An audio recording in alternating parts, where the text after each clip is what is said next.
أعوذ بالله من الشيطان الرجيم. بسم الله الرحمن الرحيم.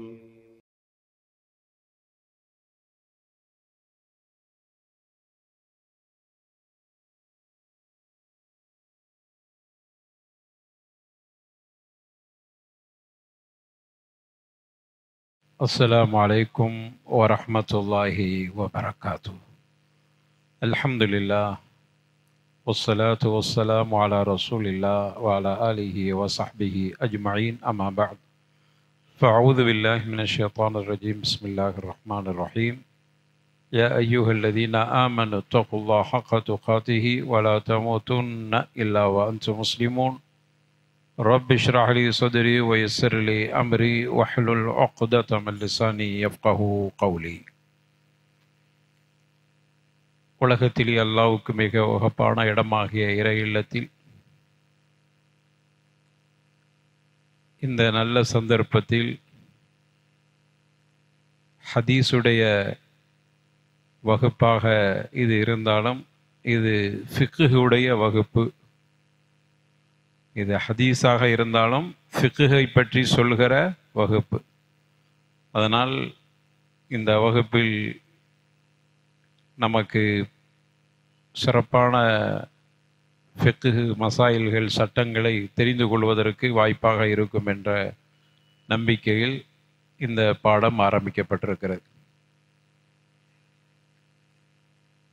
முதல்ல ஹதீஸ்னா என்ன அப்படிங்கிறத நம்ம இந்த முதல் வகுப்பில் தெரிந்து கொள்வோம். அநேகமாக இன்று முன்னுரையாகத்தான் ஒரு முக்கியமான சில அம்சங்களை பற்றி, கிதாப் சம்பந்தமான தொடர்புகள் பற்றி பேசப்படும். வாய்ப்பு இருக்குமானால் இன்று பாடத்தை நம்ம துவங்கிடலாம். அப்படி இல்லைன்னா முன்னுரை மட்டும் இன்னைக்கு. இந்த முன்னுரை மிக முக்கியமான முன்னுரையாக பார்க்கப்படுகிறது. காரணம், நாம் நடத்த இருக்கிற பாடத்தின் வருகிற சில செய்திகளை உள்ளடக்கிய முன்னுரை இது. இந்த முன்னுரையில் சொல்லப்படுகிற செய்திகள் அவ்வப்போது நம்முடைய பாடத்தில் இடையில வரக்கூடிய ஹதீஸுகளை பற்றியான புரிதலுக்கு உதவியாக இருக்கும். அருமையானவர்களை, முதல்ல ஹதீஸ் என்றால் என்ன? ஹதீஸுக்கு என்ன அர்த்தம்? ஹதீஸ் என்றால் ஜதீத் என்ற அர்த்தம், புதுமை என்ற அர்த்தம் இருக்குது. முதல்ல புதுமைக்கு ஹதீஸ் என்று சொல்வார்கள்.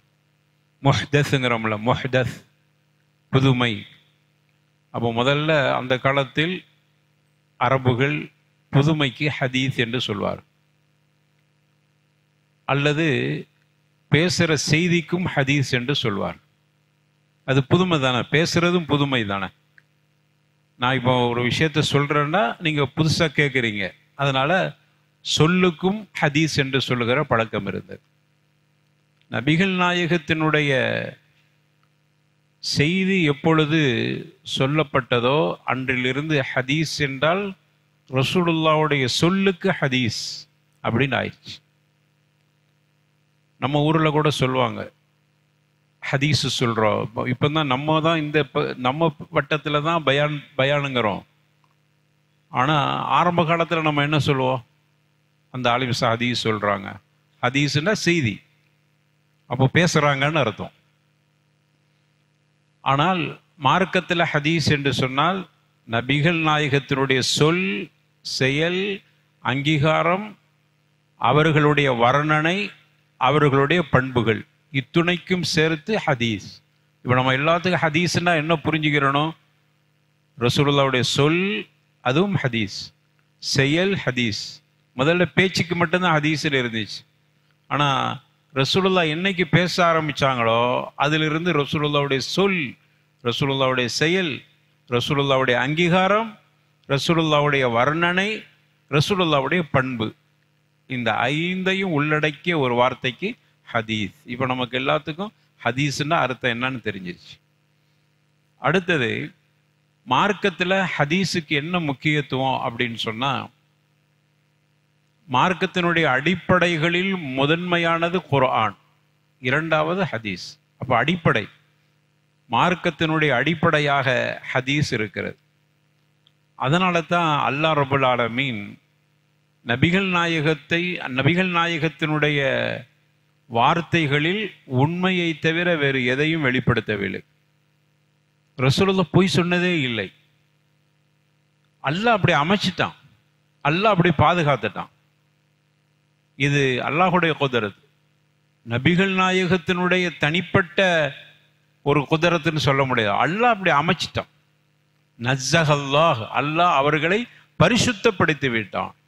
அவருடைய சொல்லிலிருந்து பொய்யே வந்தது இல்லை. ஏன் பொய் வந்தது இல்லைன்னா, அவர்கள் மார்க்கத்தின் அடிப்படையின் இரண்டாவது அம்சமாகிய அடிப்படையை சொல்ல இருக்கிறார்.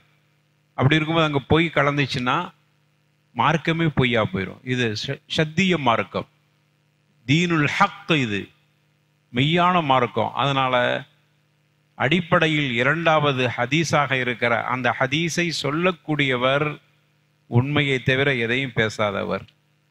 அதனால தான் அல்லாஹ் சொல்றான், வமா யன்திகு அனில் ஹவா இன் ஹுவ இல்லா வஹ்யுன் யூஹா. இந்த தூதர் சுயமாக பேச மாட்டார், எம் புறத்திலிருந்து தூதி செய்தி வந்தே தவிர. 53வது அத்தியாயம் 3வது வசனத்தில் அல்லாஹ் ரப்பல் ஆலமீன் சொல்லி காட்டுகிறான்.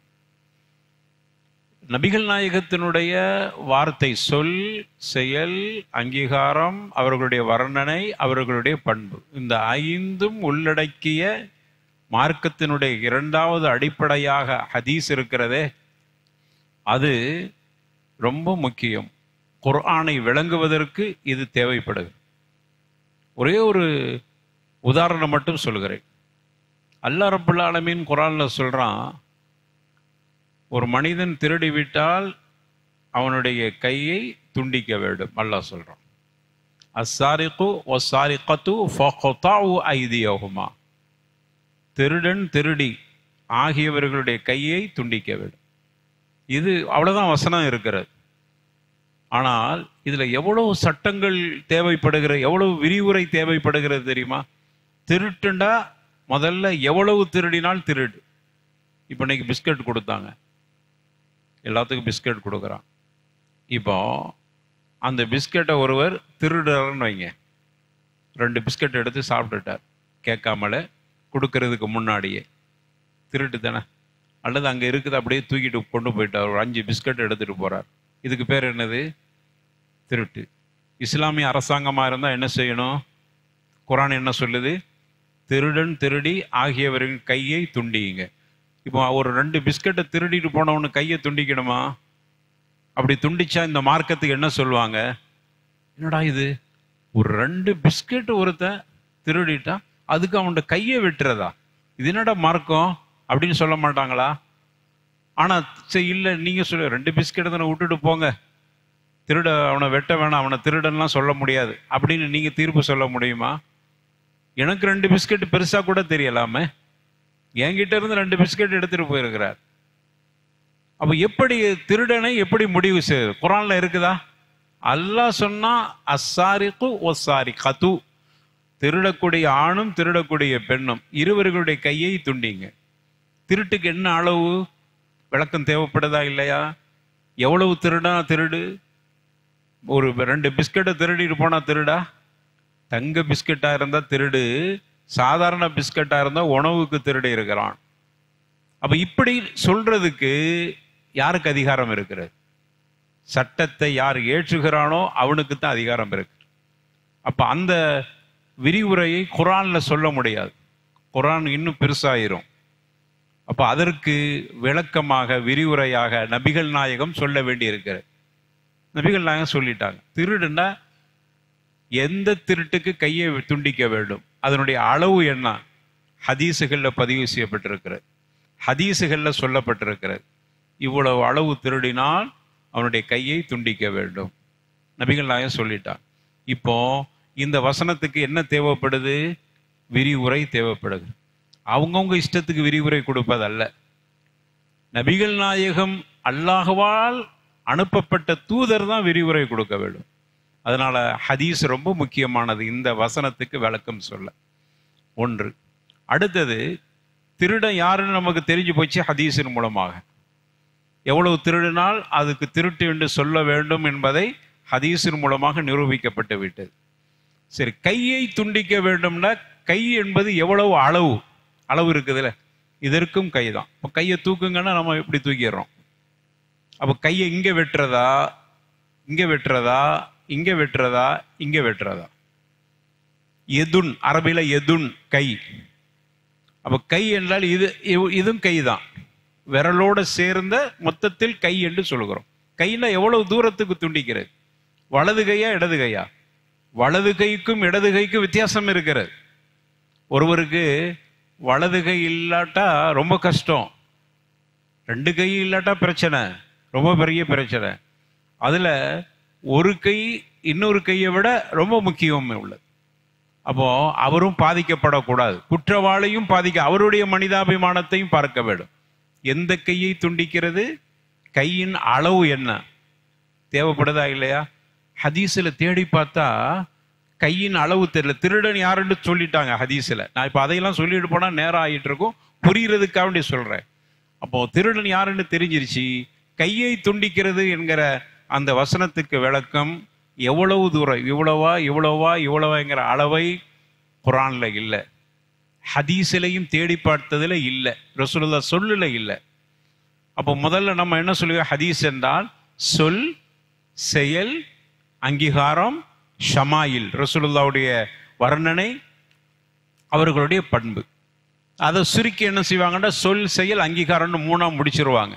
நம்ம அப்படியே புரியுறதுக்கு வச்சுக்கிறோம். அப்போ சொல், செயல், அங்கீகாரம். சொல்லுல இல்லை, அடுத்து என்ன பார்க்கணும்?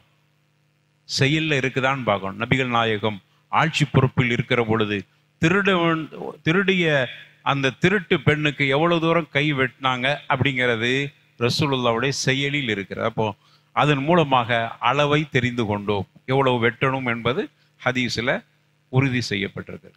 அதனால தான் குர்ஆனுக்கு விரிவுரை, நபிகள் நாயகத்தினுடைய வார்த்தைகள், சொற்கள், செயல்கள், அங்கீகாரம் இவ்வளவும் அதனுடைய தப்சீராக, விரிவுரையாக இருக்கிற காரணத்தால் நம்முடைய மார்க்கத்தினுடைய அடிப்படைகளில் இரண்டாவது அடிப்படையாக இருக்கிறது. அந்த அடிப்படைக்கு காரணமாக இருக்கிற நபிகள் நாயகம் அவர்களுடைய வார்த்தையில் எந்த காலத்திலும் பொய் என்பதே இல்லை, கலக்கவில்லை என்பது தெரிகிறது. அதே மாதிரி தொழுகை, குர்ஆன்ல சொல்ற அகீமுஸ் ஸலாங்கிறான், அதுக்கு எங்க விளக்கம்? ஹதீஸ். ஜக்காத்து கொடுங்கங்கிறாங்க, என்ன விளக்கம்? ஹதீஸ். ஹஜ்ஜி செய்கிறது, அதற்கு விளக்கம் ஹதீஸ். எனவே ஹதீஸ் ரொம்ப முக்கியமானது, ரொம்பவும் அவசியமானது, மார்க்கத்தினுடைய இரண்டாவது அடிப்படை. மார்க்கத்தினுடைய இரண்டாவது அடிப்படை தூது செய்தி ஹதீஸ் என்பதற்கு குர்ஆனிலே ஆதாரம் இருக்கு. அல்லாஹ் சொல்றான், 16வது அத்தியாயம் 44வது வசனத்தில் அல்லாஹ் சொல்கிறான், வ அன்ஸல்னா இலைக்க திக்ரா, இந்த வேதத்தை உம்மளவில் நாம் அனுப்பியிருக்கிறோம். அல்லாஹ் சொல்றான். திக்ரா என்றால் இந்த இடத்துல குர்ஆன் அர்த்தம். இந்த வேதத்தை உம்மளவில் நாம் அனுப்பியிருக்கிறோம். எதற்கு தெரியுமா உங்களுக்கு வேதத்தை இறக்கி இருக்கிறோம்? லிதுபய்யின லின்னாஸ், மக்களுக்கு தெளிவுபடுத்து, பயான், மக்களுக்கு தெளிவுபடுத்துவதற்காக வேண்டி உமக்கு நாம் மா நுஸ்ஸில இலைஹிம், அவர்கள் அளவில் இறக்கப்பட்டிருக்கிற இந்த வேதத்திற்கு விளக்கம் கொடுக்க வேண்டும் என்பதற்காக உங்களுக்கு நாம் அனுப்பியிருக்கிறோம் என்று அல்லாஹ் ரப்பல் ஆலமீன் குர்ஆன்ல சொல்றான். இப்போ ஹதீஸ் ரொம்ப முக்கியமானது என்பதற்கு குர்ஆனிலே ஆதாரம். அடுத்து 4வது அத்தியாயம் 80வது வசனத்தில் அல்லாஹ் சொல்கிறான், மை யுத்இர் ரசூல ஃபகத் அத்தா அல்லாஹ், யார் ரசூலுக்கு கீழ்ப்படுகிறாரோ திட்டமாக அல்லாஹ்வுக்கு கீழ்ப்படிந்து விட்டார் என்று அல்லாஹ் ரப்பல் ஆலமீன் சொல்கிறான். எனவே இந்த அடிப்படையில் ஹதீஸ் ரொம்ப முக்கியமானது என்பதை தெரிந்து கொள்கிறோம். நிறைய ஆதாரங்களை சொல்லிட்டு போகணுங்கிறது இல்லை, அடுத்தடுத்த செய்திகளை நம்ம தெரிஞ்சுக்கிறோம். இப்போ நபிகள் நாயகம் ஸல்லல்லாஹு அலைஹி வஸல்லம் அவர்கள் சொல்கிற செய்திகளை, ஹதீஸை பதிவு செய்யப்பட்ட காலம் என்ன? ஹதீஸில் முஸ்லீமில் ஒரு செய்தியை பார்க்குறோம். நபிகள் நாயகம் ஸல்லல்லாஹு அலைஹி வஸல்லம் சொல்கிறாங்க, நான் சொல்கிற செய்திகளை நீங்கள் பதிவு செய்யாதீங்க. அப்போ என்ன அர்த்தம்? ரசூலுல்லாஹ் சொன்ன வார்த்தைகள் பதிவு செய்யப்படவில்லை. ஹதீஸ் என்பது இன்னைக்கு நம்ம கிட்ட தொகுப்பா இருக்கிறதெல்லாம் நபிகள் நாயகம் ஹயாத்தா இருக்கும்போது பதிவு செய்யப்பட்டது இல்லை. அதனால தான் ஹதீஸே தேவையில்லை என்று ஒரு கூட்டம் சொல்லிக்கிட்டு இருக்கு. நபிகள் நாயகம் ஸல்லல்லாஹு அலைஹி வஸல்லம் சொல்றாங்க, சஹீஹ் முஸ்லிமில் பதிவு செய்யப்பட்ட செய்தி, லா தக்துபு அன்னி, நான் சொல்லுகிற செய்திகளை, என் புறத்திலிருந்து வரக்கூடிய செய்திகளை எழுத வேண்டாம். ஒமன் கதப அன்னி கைரல் குர்ஆன், நான் குர்ஆன் என்று சொல்லாத என்னுடைய கருத்துக்களை யாராகிலும் எழுதியிருந்தால் ஃபல் யம்ஹுஹு, அதை அழித்து விடுங்கள். குர்ஆன் என்று நான் சொன்னதை மட்டும்தான் பதிவு செய்யணும். அது அல்லாமல் நானா சொல்ற செய்திகளை எழுதாதீங்க. அப்படி யாராவது எழுதி வச்சிருந்தீங்கன்னா அழிச்சிருங்க. முஸ்லீமில் வரக்கூடிய செய்தி. அப்போ இதை வச்சு என்ன முடிவுக்கு வராங்கன்னா, ஹதீஸ் மறுப்பு இதை வச்சு தான் வருது. அல்லாஹ்வுடைய தூதரை எழுத வேணான்னு சொல்லியிருக்க, இன்னைக்கு ஹதீஸ் ரசூலுல்லாஹ் காலத்திலேயே பதிவு செய்யப்பட்டதுன்னு வந்திருக்கிற, அப்போ போலித்தனமானது, அதையெல்லாம் ஏற்றுக்கிற முடியாது. நபிகள் நாயகம் ஸல்லல்லாஹு அலைஹி வஸல்லம் சொன்னது இல்லை, அவர்களுடைய சொல்ல எழுதாதீங்கன்னு சொல்லியிருக்கிறாங்க. அப்படி இருக்கும்போது மீறி எழுதப்பட்டிருக்கிறது. எழுதாதீங்கன்னு சொன்ன செய்தி எழுதாதுன்னா இருக்குது. இப்போ இதே ஹதீஸ் தானே சொல்கிறோம்.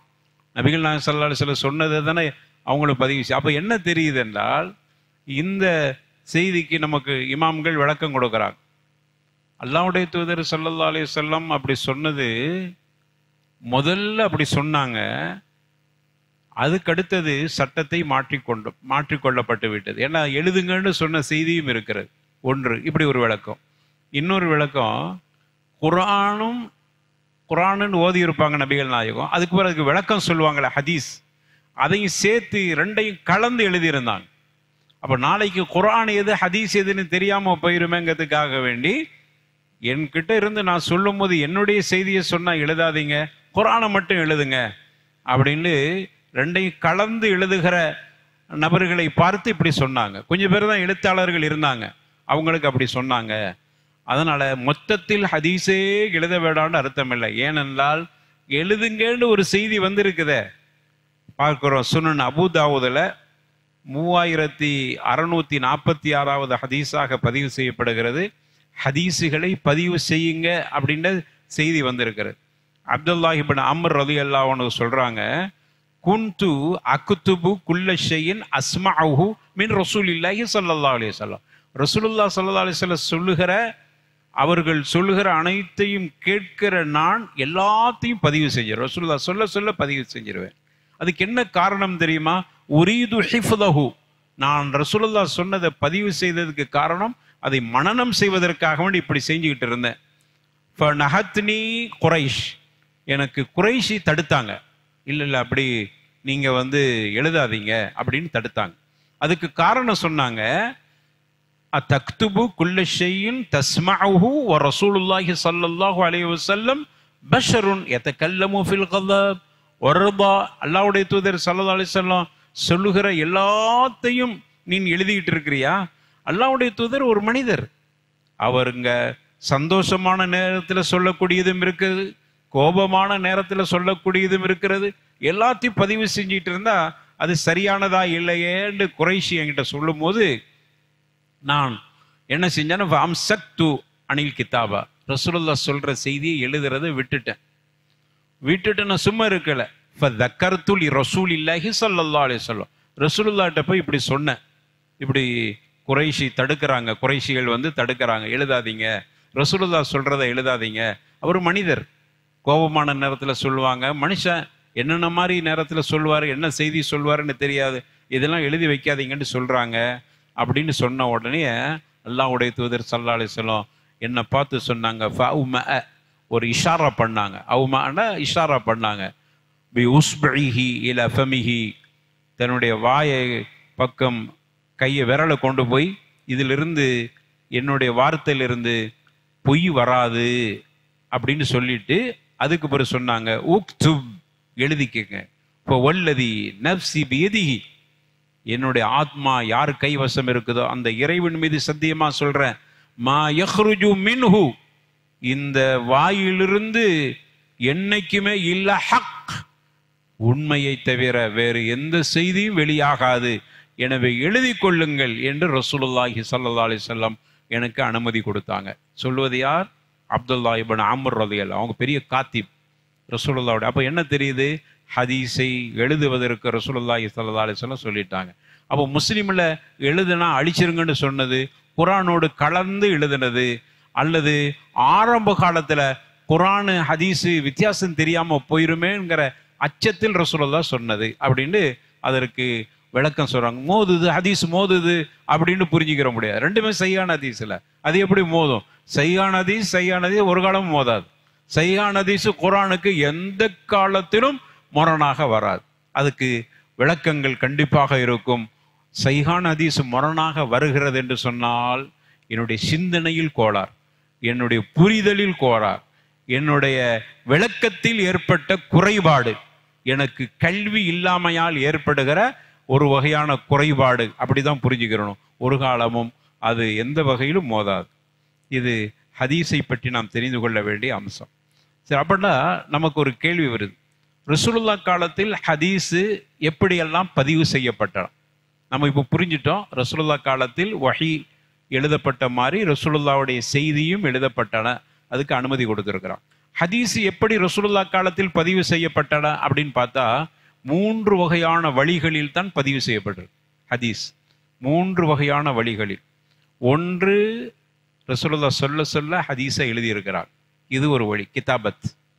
இரண்டாவது வழி, அரபுகளில் எழுத படிக்க தெரியாதவர்கள் அதிகம் இருந்தாலும் ஞாபக சக்தியுடையவராக இருந்தார், கூவத்தில் ஹிஃப்து அவங்கள்ட்ட இருந்துச்சு. ஒரு விஷயத்த சொன்ன உடனே அப்படியே பதிவு செஞ்சிருவான், கல்புல பதிவு செஞ்சிருவான், ஞாபக சக்தி நிறைய இருந்துச்சு அவங்கள்ட்ட.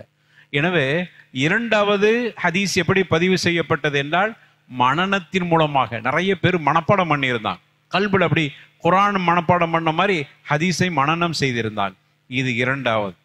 அதை விட வலிமை என்ன தெரியுமா? மூணாவது ஹதீஸ் ரசூலுல்லாஹ் காலத்திலேயே பாதுகாக்கப்பட்டது என்பது, ரசூலுல்லாஹ் சொல்ல சொல்ல சஹாபாக்கள் அந்த சொற்களை, செயல்களை அவர்கள் அப்படியே வாழ்க்கையில் பின்பற்றி நடைமுறைப்படுத்தினார். இது எவ்வளவு பெரிய ஒரு வலிமையான பதிவு.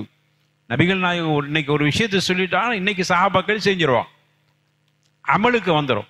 அப்ப செயல்பாட்டு 3 வகையாக ஹதீஸ் பதிவு செய்யப்பட்டிருக்கு, பாதுகாக்கப்பட்டிருக்கு ரசூலுல்லாஹ் காலத்துல. ஒன்று, எழுதி பாதுகாத்தாங்க. இரண்டாவது, மனனம் செய்து பாதுகாத்தாங்க. மூணாவது, ரசூலுல்லாஹ் சொன்னதை சஹாபாக்கள் தங்களுடைய வாழ்க்கையில் செயல்படுத்தி அதை ஹதீஸை பாதுகாத்தாங்க. அதுக்கு சொன்னா அப்துல் ரஹ்மான் அவுஃப் ரலியல்லாஹு அன்ஹு, ரசூலுல்லாஹ் சொன்னாங்க, திருமணம் முடிச்சுட்டு வந்துட்டீங்க, அவுலிம் பிஷாத், ஒரு ஆட்டையாவது கொடுத்து நீங்க வெளிமா வைங்க. இப்போ அப்துல் ரஹ்மான் இப்னு அவுஃப் என்ன செஞ்சாங்க? அந்த செய்தி என்ன பண்ணாங்க? என்ன செஞ்சாங்க? பதிவு செஞ்சாங்களா? நடைமுறைப்படுத்துறான். காலையில் போய் வலிமா கொடுத்துட்டான். இது மாதிரி நிறைய விஷயங்கள் சஹாபாக்கள் அந்த ஹதீஸுகளை தங்களுடைய வாழ்க்கையில செயல்படுத்தி பாதுகாத்து. அப்போ ஹதீஸ் என்பது குரான் பாதுகாக்கப்பட்ட மாதிரி பாதுகாப்போடு வருகிறது. சஹாபாக்கள் மனன சக்தி உடையவர்கள், மனப்பாடம் பண்ணியிருந்தாங்க, எழுத ஆற்றல் உள்ளவர்கள் எழுதினார்கள். எல்லா சஹாபாக்களும் ரசூலுல்லாஹ் சொன்னதை வாழ்க்கையில் செயல்படுத்தி காட்டினார். ஆக இப்படித்தான் ஹதீஸுகள் பதிவு செய்யப்படுகிறது. அதிகமாக ஹதீஸுகள் அறிவித்தவர்கள் அப்படின்னு பார்க்கும்போது முதல் இடத்தில் யார் வருகிறா? அபூ ஹுரைரா ரலியல்லாஹு அன்ஹு 5374 ஹதீஸுகளை பதிவு செஞ்சிருக்கிறார். நமக்கு ஒரு சந்தேகம் வருது, அபூபக்கர் ரலியல்லாஹு அன்ஹு ரசூலுல்லாஹ்வோட ஆரம்ப காலத்திலேயே நெருக்கமா இருந்தாங்க, ஆனா அவங்க குறைவா தான் ஹதீஸ் பதிவு செஞ்சிருக்கிறான். எப்போ இருந்து? நபிகள் நாயகத்துடைய முன்னாள் நண்பர் மட்டுமல்ல, இஸ்லாத்தினுடைய ஆரம்ப செய்தியை ஏற்றுக்கொண்டவர்கள். மக்காவிலிருந்து ஒன்னா வந்துகிட்டே இருக்கிறான். ஆனா அபூ ஹுரைரா பிற்காலத்தில் இஸ்லாத்தை ஏற்றுக்கொண்டவர், மதீனாவுக்கு வந்த பிறகு 5374 ஹதீஸுகள் அவர்கள் அபூ ஹுரைராவின் மூலமாக அறிவிக்கப்படுகிறது. ஹிஜ்ரி 59 வஃபாத்து. அப்துல்லாஹ் இப்னு அம்ர் ரலியல்லாஹு அன்ஹு அவர்கள் 2630 ஹதீஸுகள் அவர்கள் ரிவாயத்து பண்ணியிருக்கிறாங்க. ஹிஜ்ரி 73 அவங்களுடைய மரணம். அனஸ் இப்னு மாலிக் ரலியல்லாஹு அன்ஹு சின்ன சஹாபி, மதீனாவுக்கு வந்த பிறகு ரசூலுல்லாஹ்ட்ட ஹித்மத்துக்காக வேண்டி, பணிவிடை செய்வதற்காக வேண்டி வந்த சஹாபி. கிட்டத்தட்ட 2286 ஹதீஸுகள் ரிவாயத்து பண்றாங்க. ஹிஜ்ரி கடைசியில மரணித்த சஹாபாக்களில் இவர்களும் ஒருவர். ஹிஜ்ரி 93 மரணம். ரசூலுல்லாஹ் சொன்னாங்கல்ல, இன்றிலிருந்து சரியாக 100 ஆண்டுக்கு பிறகு இன்னைக்கு இருக்கக்கூடிய யாருமே உலகத்தில் இருக்க மாட்டாங்க அப்படின்னாங்கல்ல. அப்படி சொல்லப்பட்ட அந்த வகையில் பார்க்கும்போது ஹிஜ்ரி 100 தாண்டி சஹாபாக்கள் எல்லாம் முடிஞ்சிருச்சு, அவர்களுடைய சகாப்தம் முடிந்தது. எனவே 93 ஹிஜ்ரி 93 அனஸ் பின் மாலிக்குடைய மரணம். ஆயிஷா சித்திகா ரலியல்லாஹு அன்ஹா ஹிஜ்ரி 58 வஃபாத்து, 2210 ஹதீஸுகளை பதிவு செய்கிறாங்க. அப்துல்லாஹ் இப்னு அப்பாஸ் ரலியல்லாஹு அன்ஹுமா வரலாஹுமா அவர்கள் 1660 ஹதீஸுகள் பதிவு செய்கிறாங்க, ரிவாயத்து பண்ணுறாங்க. ஹிஜ்ரி 68 வஃபாத். ஜாபிர் இப்னு அப்துல்லா ரலியல்லாஹு அன்ஹுமா அவர்கள் 1540 ஹதீஸுகள் அவர்கள் ரிவாயத்து பண்ணுறாங்க. ஹிஜ்ரி 78 வஃபாத். அபூ சயீதுல் குத்ரி ரலியல்லாஹு அன்ஹு வரலாஹ் அவர்கள் 1170 ஹதீஸுகள் அவர்கள் ஹிஜ்ரி 74 வஃபாத். இந்த 7 பேர் தான் ஹதீஸுகளை 1000 தாண்டி பதிவு செய்யக்கூடிய இந்த 7 பேரை ஏன் பிரதானமாக ஹதீஸுடைய கலையில் சொல்கிறாங்கன்னா, இந்த 7 பேர்கள் தான் நபிகள் நாயகத்தினுடைய சொற்களை அவர்கள் பதிவு செய்யக்கூடியவர்கள், 1000 தாண்டி பதிவு செஞ்சவர். மொத்த சஹாபாக்கள்ல ஒரு சின்ன கருத்து வேறுபாடு எண்ணிக்கையில் 1800 சஹாபிகள் மட்டும்தான் ஹதீஸுகளை ரிவாயத்தே பண்ணியிருக்கிறான். 1800. அதில் நம்பரில் கொஞ்சம் வித்தியாசம் இருக்கிறது.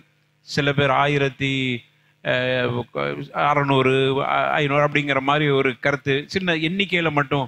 ஆக மொத்தத்தில் 2000 கூட எட்டையில் 1800 சஹாபாக்கள் மட்டும்தான் ஹதீஸுகளை ரிவாயத்து பண்ணியிருக்கிறார். ரொம்ப பேணுதலோடு இந்த ஹதீஸுகள் பாதுகாக்கப்பட்டிருக்கிறது. அப்போ கேள்வி என்னன்னா, மற்ற சஹாபாக்கள் என்ன செஞ்சிட்டாங்க? இப்போ நான் வாசிச்சல 7 சஹாபாக்கள் ஹதீஸு கலையில் இந்த 7 பேர் ரொம்ப முக்கியமாக சொல்லுவாங்க. 1000 தாண்டி அறிவிக்கக்கூடிய ஹதீஸுகளை அறிவிக்கக்கூடிய சஹாபாக்கள். இதில் யார் வரையில ரசூலுல்லாஹ்வுக்கு நெருக்கமாக தோளோடு தோள் நின்று எல்லா சங்கடங்களிலும் எல்லா பிரச்சனைகளிலும் ஒன்றாக இருந்தார்களே, அப்படிப்பட்ட ஒரு உலகத்திலேயே நபிமார்களுக்கு அடுத்து சிறந்த மனிதரான அபூபக்கர் அதில் வரையில பாருங்க. ரலியல்லாஹு குலஃபா ராஷிதீன் அந்த பட்டியலே வரையில. அஷரத்துல் முபஷரா அவங்க வந்திருக்காங்க. ஆக இப்போ இப்படிப்பட்ட நிலையில ஏன் நமக்கு ஒரு அப்போ இவங்கெல்லாம் என்ன செஞ்சாங்க ரசூலுல்லாஹ்வுடைய சொல்ல ஏன் பதிவு செய்யலையான்னா, இவர்கள் ஒவ்வொருவர்களும் ஒவ்வொரு பொறுப்புகளில் இருந்தார். அவர்கள் பெரிய பெரிய பொறுப்புகள். ரசூலுல்லாஹ்வுடைய வஃபாத்துக்கு பிறகு அபூபக்கர் தான் ஆட்சி பொறுப்பில் இருந்தான்.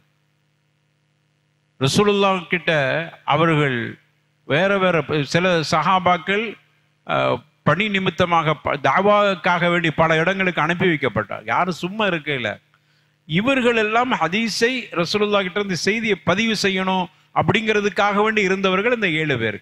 அதனால தான் இந்த 7 பேர்களும்.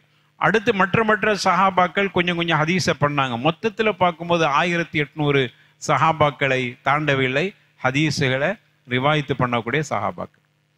சரி, இப்போ ஹதீஸுகளில் சில வார்த்தைகள் பயன்படுத்தப்படும். அந்த வார்த்தைகளை நம்ம தெரிஞ்சுக்கிறோம். உதாரணமாக எடுத்துக்கிட்டால் அல் ஜாமிய என்று சொல்லுவாங்க. ஒவ்வொன்றுக்கும் வித்தியாசம் இருக்கு. சுனன் என்று சொல்லுவாங்க, கேள்விப்பட்டிருப்பீங்கன்னு நினைக்கிறேன். ஜாமிய சஹீஹ் அப்படிம்பாங்க.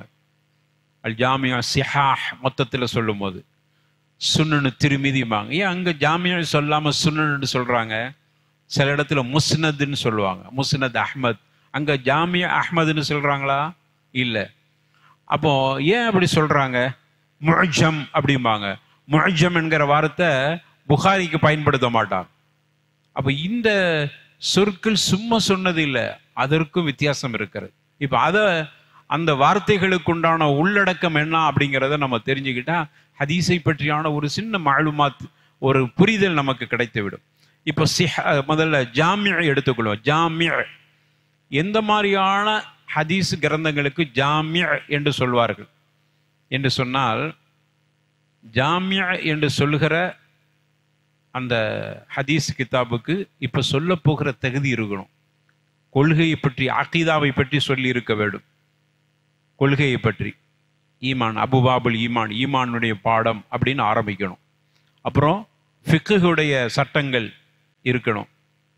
தரீஹ், வரலாறுடைய சட்டங்கள், வரலாறுகளை பற்றி பேசி இருக்கணும்.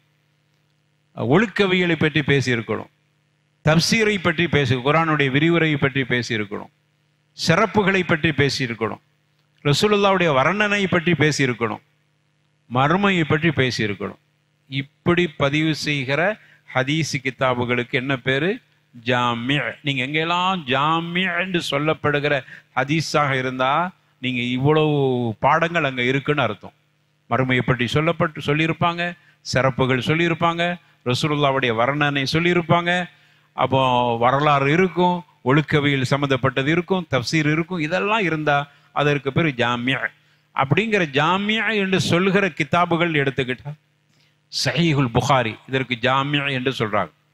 சஹீஹ் முஸ்லிம் இதுக்கு ஜாமியா சஹீஹ் முஸ்லிம். ஜாமியா திரிமிதி, திரிமிதிக்கு ஜாமியா திரிமிதின்னு சொல்றாங்க. இப்ப என்ன புரிஞ்சுக்கிட்டோம்? இந்த 3 கிதாபும் ஜாமியா என்று சொல்லப்படுகிற காரணத்தால் இது என்னதெல்லாம் மேல சொன்ன இந்த தலைப்புகள்லாம் இந்த ஹதீஸ்ல இருக்கு. இது புரியறதுக்கு உலமாக்கள் ரொம்ப லேசா கொடுத்துட்டு போயிட்டாங்க. அந்த காலத்துல இன்னைக்கு நெட்டு இன்னைக்கு மக்தபத்து ஷாமிலா ஹதீஸுகளை அடிச்சு பார்த்து புரிஞ்சுக்கிறோம். அந்த காலத்துல ஹதீஸுகளை எப்படி எடுத்தாங்க? ஜாமியா தேடுவாங்க, வரலாறை பற்றி ஹதீஸ் என்ன இருக்குன்னு பார்க்கணும். அப்போ உடனே என்ன செய்வாங்க? ஜாமியா திருமிதி எடுங்க, சஹீஹுல் புகாரியை எடுங்க, சஹீஹ் முஸ்லிம் எடுங்க. இதுக்குள்ளதான் இந்த வரலாற்றை பற்றியெல்லாம் அங்க இருக்கும், அல்ல இதுக்குள்ளதான் தப்சீர் பற்றியான செய்திகள் இருக்கும் என்று மாணவர்கள் புரிந்து கொள்வதற்காக வேண்டி அந்த காலத்திலேயே இப்படி ஹதீஸுகளை தோத்து இருக்கிறாங்க. அடுத்து சிஹாஹ்னு கேள்விப்பட்டிருப்பீங்க. சிஹாஹ், சிஹாஹ் என்று சொல்லுகிறது என்னன்னா சஹீஹான ஹதீஸுகளுடைய மொத்த தொகுப்புன்னு அர்த்தம். அதுக்கு தான் பன்மை சிஹா, சஹீஹுக்கு பன்மை சிஹாஹ். அது என்னது? சிஹாஹ் என்றால் நம்ம சஹீஹுல் புகாரி, சஹீஹ் முஸ்லிம், சஹீஹ் இப்னு ஹுஸைமா, சஹீஹ் இப்னு ஹிப்பான், இவைகளெல்லாம் சிஹாஹ் என்கிற பட்டியலில் வந்துடும். அடுத்து சுனன் என்று சொல்லுவாங்க. சுனன் நம்ம கேள்வி, சுனனு திருமிதின்னு சொல்றாங்க, சுனனு அபுதாவுதுன்னு சொல்றாங்க, சுனனு நசாயின்னு சொல்றாங்க, சுனனு இப்னு மாஜான்னு சொல்றாங்க, சுனனு தாரகுத்னின்னு சொல்றாங்க, சுனனு பைஹக்கின்னு சொல்றாங்க. இதுக்கு ஜாமியான்னு சொல்ல மாட்டாங்க, இதற்கு சிஹாஹ்னு சொல்ல மாட்டாங்க. இதற்கு என்ன சொல்லுவாங்க? சுனன். சுனன் அர்த்தம் என்னன்னா ஃபிக்ஹ் சம்பந்தப்பட்ட அடிப்படையில், அதாவது மார்க்க சட்டங்கள் அடிப்படையில் அந்த ஹதீஸை தொகுத்திருப்பாங்க. இப்போ நம்ம எடுத்திருக்கிற பாடம் என்ன பாடம்? ஆமா, என்ன பாடம்? எனக்கு கிதாபு பேர் என்ன? புலூகுல் மராம், ஹதீஸ் கிதாபு தான். ஆனால் நான் ஹதீஸ் கிதாபுன்னு சொல்லல, ஃபிக்ஹ் கிதாபுன்னு கொண்டு வந்திருக்கிறோம். அப்போ என்னன்னா ஃபிக்ஹின் அடிப்படையிலேயே அவங்க பாடத்தை அமைச்சிருக்கிறான். முதல்ல கிதாபு ஒதுவுடைய தூய்மை, தண்ணீரை பற்றியான விளக்கம், இப்படி என்று அது பார்த்தா ஃபிக்ஹுடைய சட்டத்தின் அடிப்படையில் தொகுத்து இருக்கிறாங்க. இதை மாதிரி ஹதீஸ் கிதாபுகள் தொகுக்கப்பட்டதுக்கெல்லாம் சுனன் என்று சொல்வாங்க. நீங்க சுனனு திருமிதி எடுத்து பாருங்க, சுனனு அபுதாவுதை எடுத்து பாருங்க, சுனனு நசாயி எடுத்து பாருங்க, சுனனு இப்னு மாஜாவை எடுத்து பாருங்க, சுனனு தாரகுத்னி எடுத்து பாருங்க, சுனனு பைஹக்கி எடுத்து பாருங்க. ஃபிக்ஹின் அடிப்படையிலேயே இருக்கும். ஃபிக்ஹுன்னா தொழுகை சம்பந்தப்பட்ட, ஒது சம்பந்தப்பட்ட, ஹஜ்ஜு சம்பந்தப்பட்ட சட்டங்களை மையப்படுத்தி ஹதீஸுகளை தொகுத்திருப்பாங்க. அதுக்கெல்லாம் சுனன் ஞாபகம் வச்சுக்கிறேங்க. அடுத்து முஸ்னதுன்னு சொல்றோம் பார்த்தீங்களா? முஸ்னத், முஸ்னது அப்படின்னு சொன்னா அது என்னது பாருங்க. ஒரு சில கிதாபுக்கு தான் முஸ்னதுன்னு சொல்லுவாங்க. முஸ்னத் அஹ்மத், அதுக்கு என்ன சொல்ல மாட்டாங்க? சுனன் அஹ்மதுன்னு சொல்லக்கூடாது. முஸ்னத் அஹ்மத், முஸ்னது பஸார், முஸ்னது இஸ்ஹாக் பின் ராகவைஹி, இது இமாம் புகாரியுடைய உஸ்தாத் ராகவை. முஸ்னது ஹுமைத், முஸ்னது தயாலிஸ், முஸ்னது ஷாஃபிஈ. முஸ்னதுனா என்ன அப்படின்னு சொன்னா, முஸ்னதை பொறுத்தவரையில சஹாபாக்களுடைய பெயர், இப்போ உதாரணமா அபூ ஹுரைரா, அபூ ஹுரைரா ரலியல்லாஹு அன்ஹு அறிவிக்கக்கூடிய மொத்த ஹதீஸையும் அங்க தொகுத்திருப்பாங்க. அபூ ஹுரைரா அறிவிக்கக்கூடிய எல்லா ஹதீஸும் அங்க வரும். மேல சொன்னதெல்லாம் பாடம் வாரியா வரும். ஒரு பாடத்தை போட்டு அந்த பாடத்துக்கு கீழே ஹதீஸ் இருக்கும். ஒன்று அபூ ஹுரைரா அறிவிச்சிருப்பார் ரலியல்லாஹு அன்ஹு, இன்னொன்று அப்துல்லா இப்னு அப்பாஸ் ரலியல்லாஹு அன்ஹு அறிவிச்சிருப்பாங்க, இப்படி ஒவ்வொரு சஹாபி பலதரப்பட்ட சஹாபி அறிவிச்சிருப்பாங்க. ஆனால் தலைப்பு ஒன்றாக இருக்கும். ஆனால் முஸ்னதுன்னு வரக்கூடியதில் என்ன இருக்குன்னா, பலதரப்பட்ட செய்திகளை ஒரு சஹாபி அறிவிச்சிருப்பாங்க. அதனால அந்த சஹாபியுடைய பெயரை மையப்படுத்தி தொகுக்கப்பட்ட ஹதீஸுகளுக்கெல்லாம் முஸ்னதுன்னு சொல்லிடுவாங்க. அபூ ஹுரைரா ரலியல்லாஹு அன்ஹு அவங்க பல தலைப்புகளில் உள்ள செய்திகளை ரசூலுல்லாஹ்ட்ட கேட்டு அறிவிச்சிருக்காங்க. ஆனால் இவங்க என்ன பண்ணுவாங்க, அபூ ஹுரைரா அவர்கள் மூலமாக அறிவிக்கப்பட்ட தொகுப்பு அப்படின்னு சொல்லி பெயரை மையப்படுத்தி அந்த ஹதீஸுகளை தொகுத்திருப்பாங்க. புரிந்ததா? அதற்கு பேர் முஸ்னத் என்று சொல்லுவாங்க. அதனால தான் முஸ்னத் அஹ்மது என்று இவைகளுக்கெல்லாம் முஸ்னத் என்று சொல்லப்படுது. அடுத்தது முஅஜம் என்று சொல்லுவாங்க. இதை நீங்கள் கேள்விப்பட்டிருப்பீங்க. முஅஜம் அல் கபீர், முஅஜம் அவுசத், முஅஜம் ஸகீர், இமாம் தப்ரானியுடைய கிதாப். இந்த முஅஜம் என்று சொன்னால் என்னன்னா, அரபி எழுத்துக்களின் அடிப்படையில் அதை தொகுத்திருப்பாங்க. அலிஃப், அப்ஜத், அலிஃப், பா, தா, ச, ஜ, ஹ அப்படிங்கிற அடிப்படையில் யாரெல்லாம் அலிஃப் அபூ ஹுரைரா அலிஃப்ல வரும் அதையெல்லாம் ஒரே தொகுப்பாக வச்சுருப்பாங்க.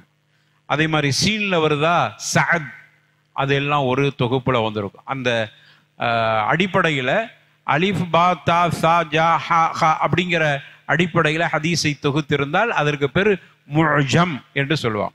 இது ஹதீஸை தேடுவதற்கு ஈஸி. அந்த காலத்தில் இப்படி அடிப்படையில் தான் ஹதீஸுகளை தேடுவாங்க. அப்போ இதற்கு பேர் முஅஜம் என்று சொல்கிறோம். முசன்னஃப் அப்படின்னு கேள்விப்பட்டிருப்பீங்க. முசன்னஃப், முசன்னஃப் அப்துர் ரஸாக், 2 கிதாப் தான் இருக்குது. முசன்னஃப் அப்துர் ரஸாக், முசன்னஃப் இப்னு அபி ஷைபா, 2 ஹதீஸ் தான் முசன்னஃப் என்று சொல்கிறோம். முசன்னஃப் என்று சொல்லுகிற ஹதீஸை பொறுத்தவரையில் அது எப்படி உருவாக்கப்பட்டிருக்குன்னா, ஃபிக்ஹ் சம்பந்தப்பட்ட செய்திகள் இருக்கும். ஆனால் அதில் சின்ன வித்தியாசம். ரசூலுல்லாஹ் ஸல்லல்லாஹு அலைஹி வஸல்லம் அவர்கள்ட்ட கேட்டேன் அப்படின்னு சொல்கிற ஹதீஸாக இருக்கும். அந்த ஹதீஸை பதிவு செஞ்சிருப்பாங்க. ஆனால் பாடம் என்ன பாடத்தை வச்சிருப்பாங்கன்னா, ஃபிக்ஹ் சம்பந்தப்பட்ட பாடத்தை வச்சிருப்பாங்க. ரசூலுல்லாஹ்ட்ட கேட்ட சஹாபி அப்படி தொடரா வரும். அதுக்கு பேர் மர்ஃபூஆன ஹதீஸ் என்று சொல்லுவாங்க. ராவி கிட்ட இருந்து அந்த கிதாபை பதிவு செஞ்சிருக்க அந்த ஆசிரியர்கிட்ட இருந்து ரசூலுல்லாஹ் வரைக்கும் அந்த சங்கிலி தொடர் சரியா போச்சுன்னா அதுக்கு மர்ஃபூஆன ஹதீஸ், மர்ஃபூஆன ஹதீஸ் இருக்கும்.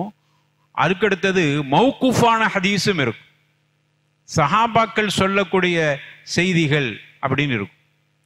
ரசூலுல்லாஹ் சொன்னதா இருக்காது, சஹாபி சொன்னதா இருக்கும். அடுத்து 3வது மக்தூஆன செய்தியா இருக்கும். அறிவிப்பாளர் வரிசை துண்டிக்கப்பட்ட செய்தியா இருக்கும்.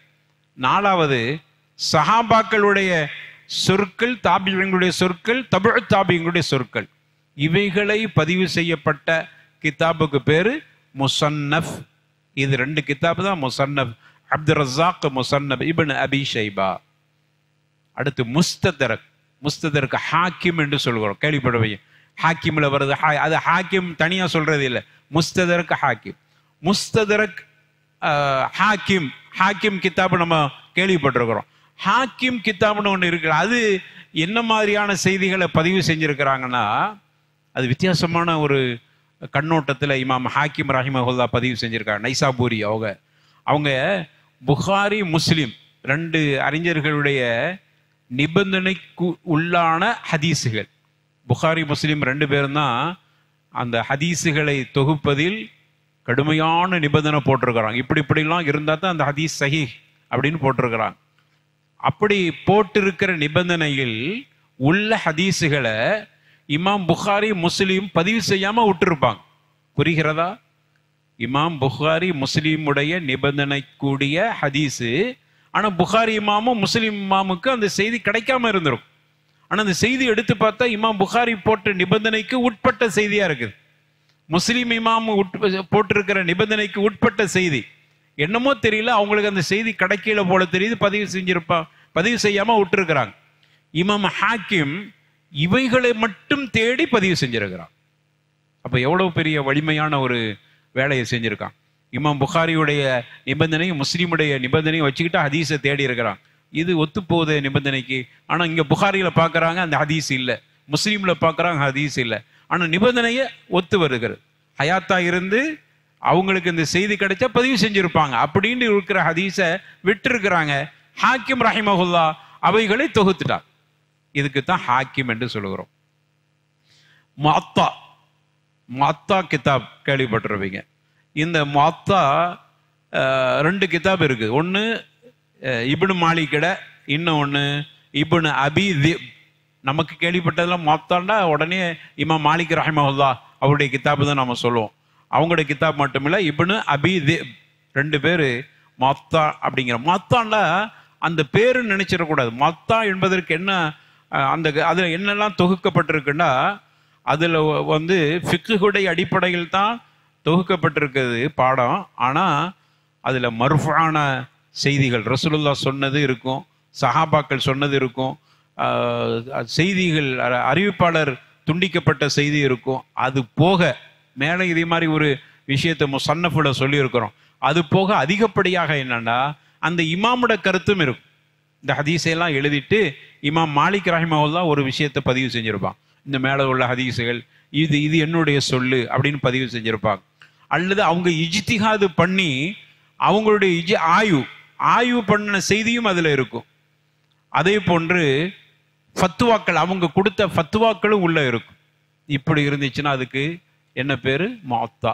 முடிந்த அளவுக்கு ஹதீஸ் கிதாபுகளுடைய பெயர்களுடைய அந்த ஹிக்மாவை, அதனுடைய நுட்பத்தை நம்ம தெரிந்து கொண்டோம்.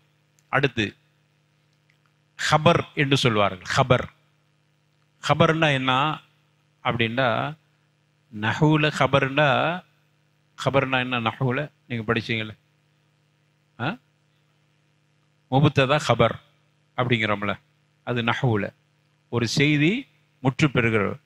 அவராகிய அப்துல்லா அவர் இங்கு வந்து அமர்ந்தார், அந்த செய்தி முடிஞ்சிருச்சு. அப்துல்லா நின்று கொண்டு இருக்கிறார், செய்தி முடியுது. இதுக்கு முபத்ததா ஹபர் என்று சொல்வார். ஆனால் ஹதீஸில் ஹபர் என்றால் நஹவுடைய சட்டத்துக்கு போயிடக்கூடாது. ரசூலுல்லாஹ் சொன்னதுக்கு ஹபர் என்று சொல்வார். ரசூலுல்லாஹ்வுடைய சொல்லு. ஆரம்ப காலத்தில் ஹபருக்கு என்ன வச்சாங்கன்னா, பொய் உண்மை ரெண்டுக்கும் சேர்த்து ஹபர் என்று சொல்லுவான். ஒருத்தன் பொய் சொல்லிட்டு போயிருப்பான், நல்லா தெரியும், அதுக்கு பேர் என்னது? ஹபர். ஆனா நபிகள் நாயகத்தோடு இணைத்து சொல்கிற ஹபருக்கு வந்து உண்மைதான், உண்மையான செய்திக்கு ஹபர், ஹதீஸ் என்று நம்ம சொல்கிறோம். அசர் என்று கேள்விப்பட்டிருக்கிற, அசரில் வந்திருக்கிறது அப்படின்லாம் சொல்லுவாங்க. அசர் என்று சொன்னால் அது சஹாபாக்கள், தாபிஈன்கள், தபஉ தாபிஈன் இவர்கள்லாம் சொல்லியிருந்தா அசரில் வந்திருக்கிறது. சில பேர் அசர் என்பதற்கு ஹதீஸ் என்று சொல்றாங்க, அது சரியான சொல் இல்லை. ஹபர் என்றால் ஹபரில் வந்திருக்கிறதுனா ரசூலுல்லாஹ் சொன்னதாக வந்திருக்குன்னு அர்த்தம். அசரில் வந்திருக்கிறது என்றால் சஹாபாக்கள், தாபிஈன்கள், தபஉ தாபிஈன்களுடைய சொல்லுக்கு அசர் என்று சொல்வார். சனது, இஸ்னாது. சனதுனா என்னது? சனதுன்னு சொல்றோம்ல, ஆமா, அறிவிப்பாளர். சனதுண்டா அதுதான் ஷஹாதத், ஒரு சான்று கொடுக்கறதுக்கு சனதுன்னு சொல்லுவாங்க. அது எங்க பட்டமளிப்பு நிகழ்வு. ஆனா இங்க சனது, ஹதீஸ்ல சனதுன்னா அறிவிப்பாளர், அதுக்கு இஸ்னாதுன்னு சொல்லுவாங்க, அறிவிப்பாளர். மத்தன் என்று சொல்லுவாங்க. மத்தன், சனது மத்தன். மத்தன்னா என்னது? ஹதீஸுக்கு மத்தன் என்று சொல்லுவாங்க. முஹத்தீஸ், முஹத்தீஸ்னா யார்? ஹதீஸ் அறிவிக்கக்கூடிய, ஹதீஸ் கலையை விளங்கியவருக்கு முஹத்தீஸ். இந்த வார்த்தைகளை நம்ம ஞாபகம் வச்சுக்கிறணும். அடுத்தது நம்முடைய பாடத்துக்கு இப்போ என்ன, நம்ம ஒரு கிதாபு சொன்னோம்ல, புலூகுல் மராம். இந்த புலூகுல் மராம் என்கிற இந்த கிதாப் நம்ம நடத்த போகிறோம். புலூகுல் மராம் அப்படின்னு சொன்னால் என்ன அர்த்தம்? எத்தனை ஹதீஸுகள் அது பதிவு செய்யப்பட்டிருக்கிறது? ஹதீஸுகள் தான், ஆனால் அது ஃபிக்ஹுடைய அடிப்படையில் பதிவு செய்யப்பட்டிருக்கு. மொத்தம் 1480 ஹதீஸுகள் புலூகுல் மராமில் பதிவு செய்யப்பட்டிருக்கு. புலூகுல் மராமில் 1480 ஹதீஸுகள். புலூகுல் மராம்னா அர்த்தம் என்னண்டா, புலூகுண்டா அடைதல்னு அர்த்தம். சொல்லுவாங்க பாலிக ஆயிட்டாங்க அப்படிம்பாங்க. நம்ம ஊரில் புலூகுண்டா தெரியும், பாலிக ஆயிட்டான்னு சொல்லுவாங்களா, அந்த இப்போ சொல்றது இல்லை. இப்போ வேற இங்கிலீஷில் நம்ம மாற்றிட்டோம். முன்னாடிலாம் என்ன சொல்லுவாங்க, பொம்பளை பாலிக ஆயிட்டா, பாலிக ஆயிட்டாங்க, அப்படின்னு சொல்லுவாங்க. பாலிக் புலூகுன்னா அடைதல்னு அர்த்தம், மராம் என்ன மத்லப்னு அர்த்தம். அப்ப தேவையை அடைதல், புலூகுல் மராம்னா என்ன? தேவையை அடைதல். தேவை அடைதல், இலக்கை அடைதல் அப்படின்னு அர்த்தம். என்னன்னா, ஒரு மனிதன் மார்க்க ரீதியான சட்டத்தின் ஆதாரத்தை தேடுகிற பொழுது இந்த கிதாபில் அவர் பெற்றுக்கொள்ளலாம். அந்த அடிப்படையில தான் அஸ்கலானி ரஹிமஹுல்லா புலூகுல் மராம்னு வச்சிருக்கிறார். புலூகுல் மராம்னா புலூகுக்கு இலக்கை அடைதல்னு அர்த்தம். மராம் என்றால் மத்லப், இலக்கு அல்லது தேவை அப்படிங்கிற அர்த்தம். அப்ப தேவை அடைதல் உங்களுக்கு. அதனால தான் இமாம் அஸ்கலானி என்ன பண்ணியிருக்கிறாங்கன்னா, புகாரியில் உள்ள பெரிய ஹதீஸா இருக்கும், இவங்க பாடத்தை போட்டுட்டு அந்த ஹதீஸுடைய ஒரு துணுக்கை எடுத்து பதிவு செஞ்சிருப்பான். நம்ம நினைச்சிட்டு அதை பார்த்துட்டு, என்னடா இது ஹதீஸ சின்ன ஹதீஸா தான் இவ்வளவுதான் போல தெரியுது அப்படின்னு நினைச்சுப்போம். இதனுடைய மூலக்கித்தா புகாரி தானே, அங்க போய் பார்த்தா பெரிய ஹதீஸா இருக்கும். ஏன் அப்போ அவங்க துணுக்க போட்டாங்கன்னா, போட்டிருக்கிற தலைப்புக்கு தேவையான ஆதாரத்தை போட்டிருக்கிறோம், அவ்வளவுதான். தலைப்புக்கு தேவை இது மட்டும் தானே, அவ்வளவு செய்தி எதுக்கு போடணும்? அப்ப என்ன, அவங்க போட்டிருக்கிற பெயருக்கும் பதிவு செய்கிற ஹதீஸுக்கும் தொடர்பு இருக்கிற புலூகுல் மராம். தேவை அடைகிற ஆதாரத்தை தேடக்கூடிய அறிஞர்களுக்கு புலூகுல் மராம்ல போய் நான் ஒது செய்யும் போது இப்படி செய்யறேன்னு அதுக்கு என்ன ஆதாரம்? பெரிய ஹதீஸ் இருக்குது புகாரியில. புலூகுல் மராம் எடுத்து பார்த்தா அதனுடைய துணுக்க போட்டிருப்பான், வாய் கொப்பளிக்கிறது அதை மட்டும் போட்டிருப்பான். அப்ப தேவையை அடைதல் அந்த பேருக்கு அதுக்கு உண்டான தொடர்பு தான். சரி, அடுத்தது இதற்கு ஏராளமான விரிவுரை எழுதியிருக்கிறான். ஷரஹ் சுப்லு சலாம் அப்படின்னு ஒரு ஷரஹ் எழுதியிருக்கிறான் இமாம் சன்ஆனி, முஹம்மது இப்னு இஸ்மாயில் சன்ஆனி. சன்ஆன்ல யமன் தேசத்துல சன்ஆன் என்கிற பகுதியில் உள்ள பெரிய அறிஞர்.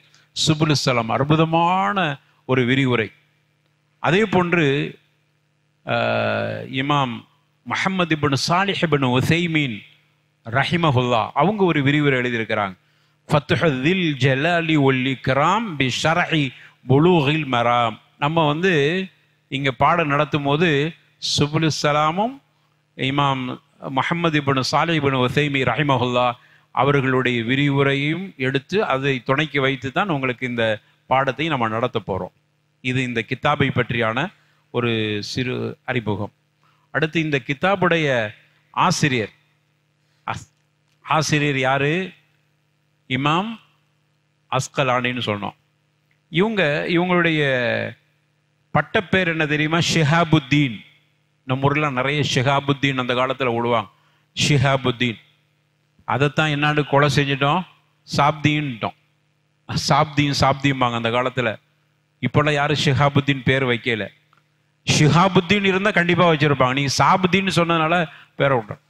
எப்படி சுபான்னு சொன்ன மாதிரி சுபான்னு அர்த்தம் என்ன? அது சுபஹான் தான். எப்படி ஆயிட்டு?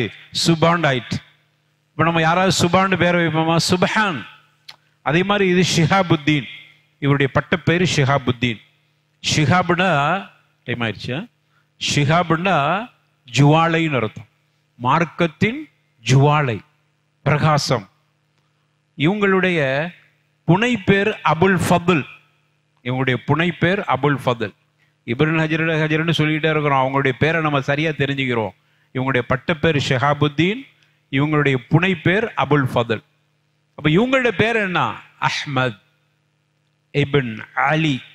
அவருடைய தந்தை இப்ன் முஹம்மத் இப்ன் அலி இப்ன் மஹ்மூத் கனானி அல் அஸ்கலானி அல் மிஸ்ரி. அஸ்கலான் என்பது இப்போ இடைக்காலத்தில் எல்லாத்துக்கும் அஸ்கலான் தான் தெரிஞ்சுப்போம். அஸ்கலான் எங்க இருக்குது? அஸ்கலான் கேள்விப்பட இல்லையா?